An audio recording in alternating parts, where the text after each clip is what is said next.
Лея выросла в забытом Богом уголке, где бедность передавалась по наследству, как фамильная реликвия. 18 лет, и мир вокруг нее не предлагал ничего, кроме пыльных дорог и долгов отца. Когда он проиграл последнюю землю, единственным, что у него осталось, была она.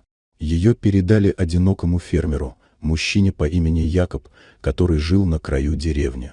Суровый, молчаливый, с потемневшим прошлым, он давно стал объектом слухов.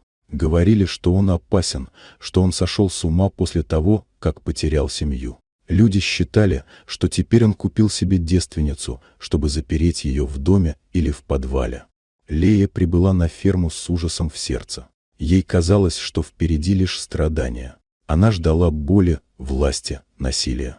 Но вместо этого получила тишину. Ей дали комнату, чистую постель и еду на столе. Не было ни прикосновений, ни взглядов, полных ожидания. Только вежливая отстраненность. Прошли дни, затем недели.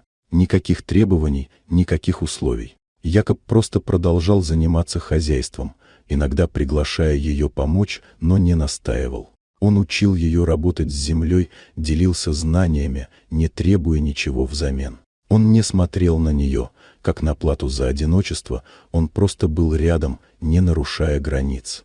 Сначала Лея не доверяла, потом начала чувствовать странную свободу. Она впервые в жизни могла выбирать, идти ли в поле или остаться в доме, говорить или молчать, быть собой или не быть вовсе. Со временем она стала частью этой земли. Поля, которые раньше казались ей чужими, стали домом. Утренний туман стал привычным спутником, а птицы, рассаженные по веткам, свидетелями ее нового начала.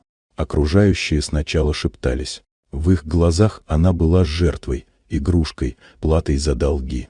Но год спустя все изменилось.